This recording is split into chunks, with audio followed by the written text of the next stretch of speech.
والی بکنه تا با کی ما بدم یک مست بیکار سر چاک چکر بزنم چی کنیم؟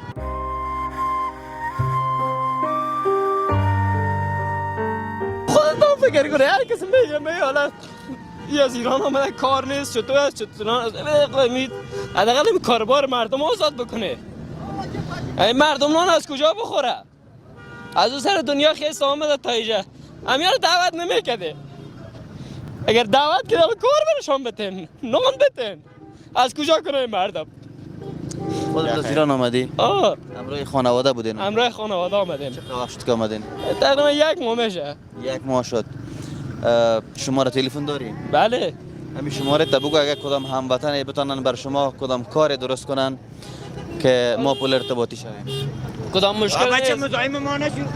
یک ما شما یک کمک گوشه میریم. گوشه برو. نه کمی دیگه گوشه میریم. یک مشکل مسئله من نیست. این کل این مردم نمیشه کار نیاز داره. بیشتر این مردم که نمیشه بوده کدام کار کاسبی دیگه نداره. نمی کار ساختمان است نمی کار است.